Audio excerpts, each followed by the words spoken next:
I finished my butt, went into the bedroom, and finally got to sleep. I dreamed of girls with shy smiles and blood in their hair. 6. The next morning there was a pink memo slip on my desk, asking me to stop by the warden's office as soon as I could.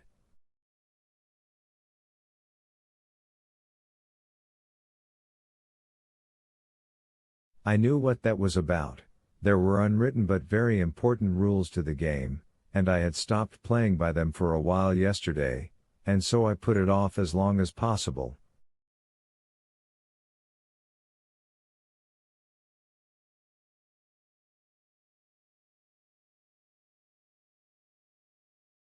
Like going to the doctor about my waterworks problem, I suppose. I've always thought this get it over with business was overrated.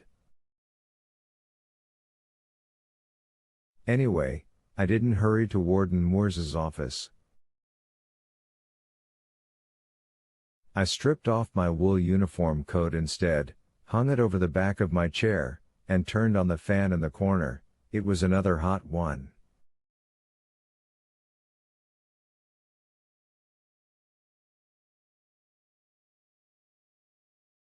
Then I sat down and went over Brutus Howell's night sheet. There was nothing there to get alarmed about. Delacroix had wept briefly after turning in, he did most nights, and more for himself than for the folks he had roasted alive, I am quite sure, and then had take Mr. Jingles, the mouse, out of the cigar box he slept in.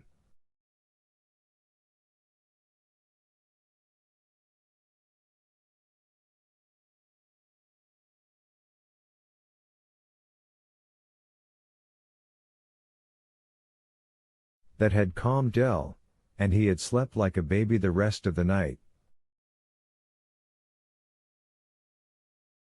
Mr. Jingles had most likely spent it on Delacroix's stomach, with his tail curled over his paws, eyes unblinking.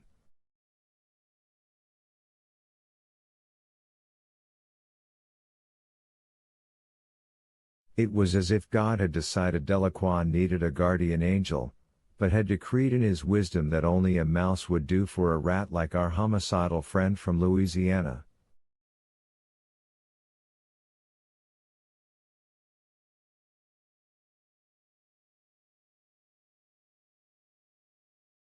Not all that was in Brutal's report, of course, but I had done enough night watches myself to fill in the stuff between the lines.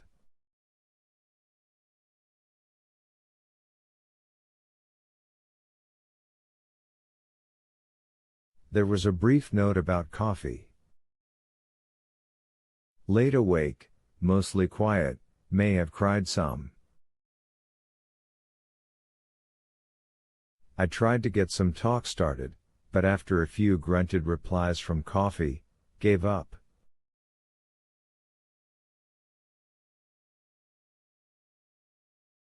Paul or Harry may have better luck. Getting the talk started was at the center of our job, really. I didn't know it then, but looking back from the vantage point of this strange old age, I think all old ages seem strange to the folk who must endure them. I understand that it was, and why I didn't see it then. It was too big, as central to our work as our respiration was to our lives.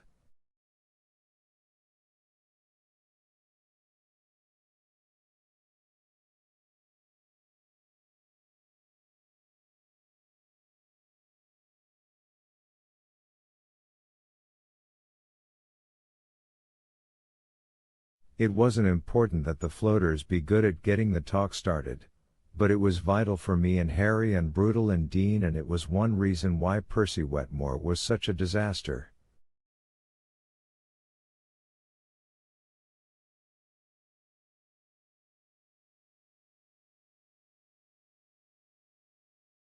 The inmates hated him, the guards hated him, everyone hated him, presumably, except for his political connections, Percy himself, and maybe, but only maybe, his mother.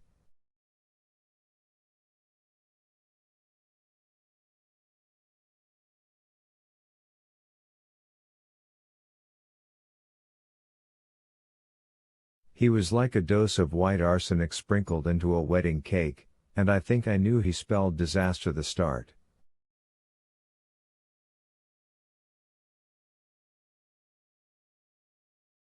He was an accident waiting to happen. As for the rest of us, we would have scoffed at the idea that we functioned most usefully not as the guards of the condemned but as their psychiatrists. Part of me still wants to scoff at that idea today, but we knew about getting the talk started, and without the talk, men facing old Sparky had a nasty habit of going insane.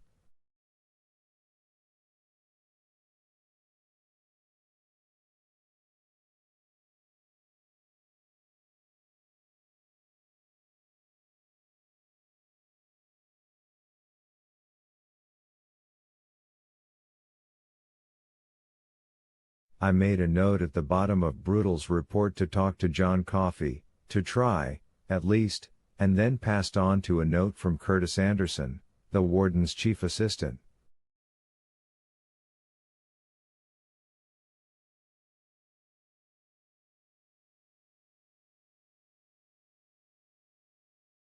It said that he, Anderson, expected a DO order for Edward Delacroix, Anderson's misspelling. The man's name was actually Edward Delacroix, very soon. DO stood for date of execution, and according to the note, Curtis had been told on good authority that the little Frenchman would take the walk shortly before Halloween. October 27th was his best guess, and Curtis Anderson's guesses were very informed.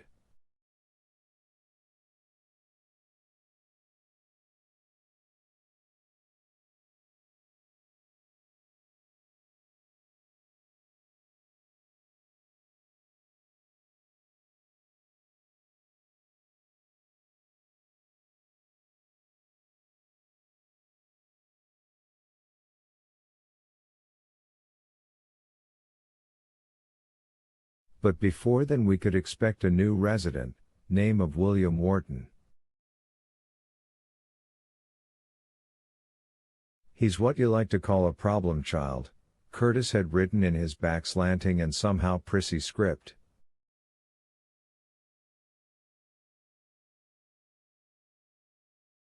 Crazy, wild, and proud of it.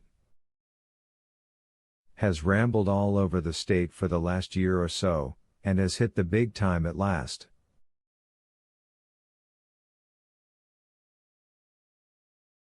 Killed 3 people in a holdup, 1 a pregnant woman, killed a 4th in the getaway.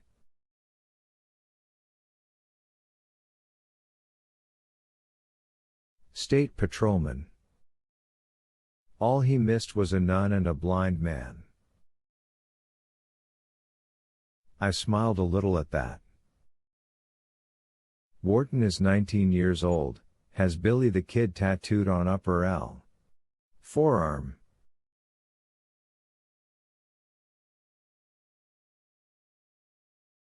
You will have to slap his nose a time or two, I guarantee you that, but be careful when you do it.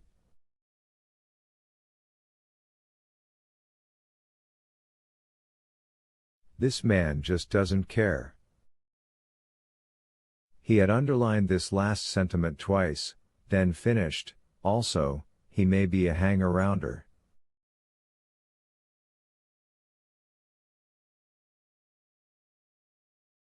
He's working appeals, and there's the fact that he is a minor. A crazy kid, working appeals, apt to be around for a while. Oh, that all sounded just fine. Suddenly the day seemed hotter than ever, and I could no longer put off seeing Warden Moores.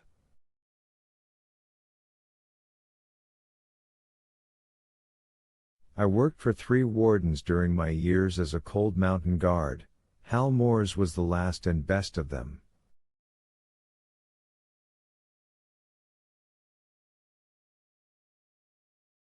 In a walk. Honest, straightforward, lacking even Curtis Anderson's rudimentary wit, but equipped with just enough political savvy to keep his job during those grim years and enough integrity to keep from getting seduced by the game.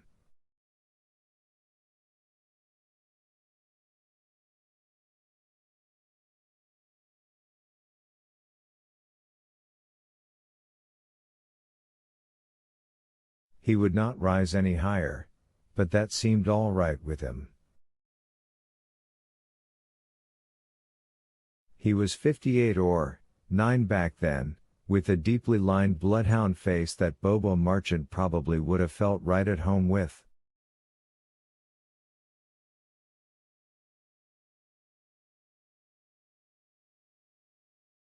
He had white hair and his hands shook with some sort of palsy, but he was strong.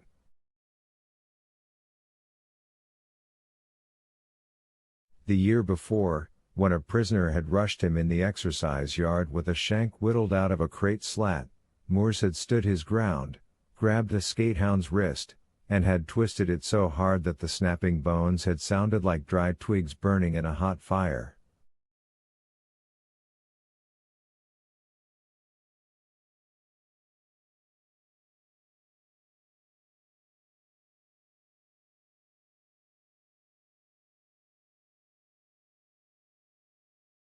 The skatehound, all his grievances forgotten, had gone down on his knees in the dirt and begun screaming for his mother.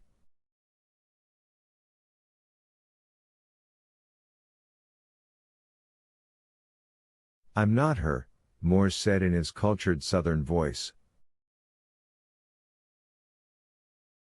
"But if I was, I'd raise up my skirts and piss on you from the loins that gave you birth."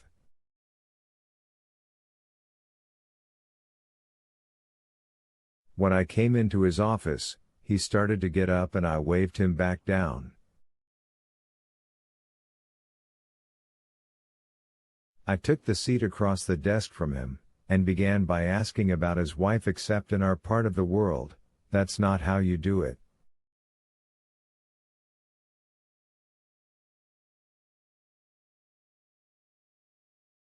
"How's that pretty gal of yours?" is what I asked, as if Melinda had seen only 17 summers instead of 62 or 3.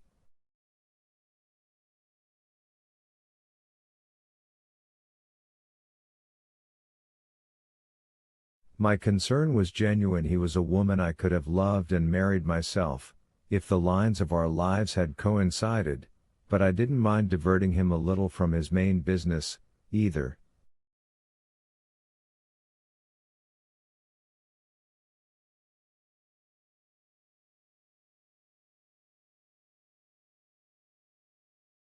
He sighed deeply,